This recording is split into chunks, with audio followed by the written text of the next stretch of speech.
Hello भैया बहनिया, नमस्ते, प्रणाम। और आप सब कैसे हैं? आशा करती हूँ कि अच्छे होंगे, स्वस्थ होंगे, मस्त होंगे। आज ढेर दिन पे आप सबसे बात करने को मिलता है, तबीयत ना ठीक रहेगी। आप सबका प्यारा सा हवन गीत सुना होता है। कैसे लगे कमेंट में बताइए। चैनल पे नए हुए हैं तो लाइक सब्सक्राइब शेयर जरूर करिए। धरती आनंद होई जाई, हवनिया होई जहाँ हो। धरती आनंद होई जाई, हवनिया होई जहाँ हो। वही रे हवनिया माँ ब्रह्मा जी आवे, वही रे हवनिया माँ ब्रह्मा जी आवे। संगे माँ सरस्वती रनिया, हवनिया होई जहाँ हो। संगवा माँ सरस्वती रनिया, हवनिया होई जहाँ हो। धरती आनंद होई जाई, हवनिया होई जहाँ हो। धरती आनंद होई जाई, हवनिया होई जहाँ हो। वही रे हवनिया में विष्णु जी आवे, वही रे हवनिया में विष्णु जी आवे। संगे माँ लक्ष्मी रनियवा, हवनिया होई जहाँ हो। संगे माँ लक्ष्मी रनियवा, हवनिया होई जहाँ हो। धरती आनंद होई जाई, हवनिया होई जहाँ हो।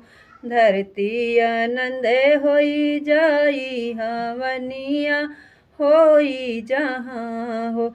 वही रे हवनिया में कृष्ण जी आवे, वही रे हवनिया में कृष्ण जी आवे।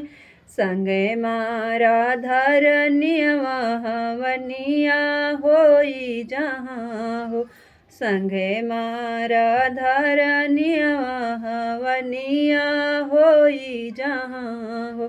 धरती आनंद होई जाई, हवनिया होई जहाँ हो। धरती आनंद होई जाई, हवनिया होई जहाँ हो। वही रे हवनिया में शिव जी आवे, वही रे हवनिया में शिव जी आवे। संगे माँ गौरा रनियवा, हवनिया होई जहाँ हो। संगे माँ गौरा रनियवा, हवनिया होई जहाँ हो। धरती आनंद होई जाई, हवनिया होई जहाँ हो। धरती आनंद होई जाई, हवनिया होई जहाँ हो। वही रे हवनिया में राम जी आवे, वही रे हवनिया में राम जी आवे। संगे माँ सीता रनियवा, हवनिया होई जहाँ हो। संगे माँ सीता रनियवा, हवनिया होई जहाँ हो। धरती आनंद होई जाई, हवनिया होई जहाँ हो। धरती आनंद होई जाई, हवनिया होई जहाँ हो। कैसे लगे कमेंट में बताइए।